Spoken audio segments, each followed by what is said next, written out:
he in hi in nei tunu ber hi aboral to nge antia nge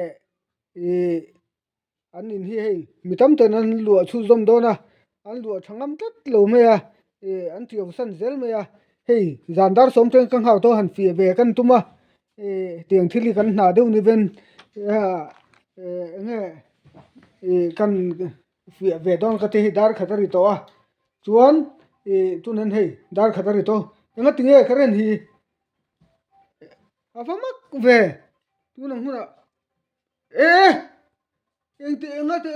thil nge ni a nga te khate yom tungai ni eng thil nge ni nang mai men lap se khoi yom le de a he lai thu khom lo khoi yom eng thil nge ni hey he lai hian eng te he lai hi chu san nge ni ha karen kha nga te thim le karen kha khunga a thim le a nge eng thil nge du nang hi hey hey in nei tu nu khai ni em nga tinge thana kan phum bo to che mo kan tia he ti yo ma nang ma van hei ina pon mi tam takan ngam lo pha to a eng thil nge kha karen a thim le tlat mai nga tinge kha karen po chu khoi tu ma mi bam bak ve nga tinge ki a su eng ti sia kha a bam bak ve rap thak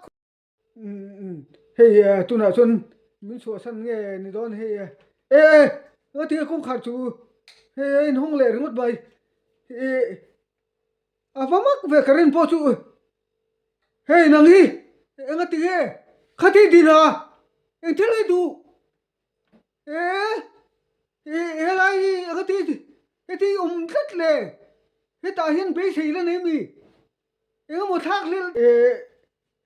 hey mi ki kal san ve to mi nga tinge karen hi ti om le nang hi hey mi lo pan na ya nang ma wang he ne su de po khuan hoi ngam to lo nga tinge karen po chu bin chua san to ro xuống te hian sak lut tu kan sak moi khuan hoi ngam lo then rual te singa khuan hoi ngam to lo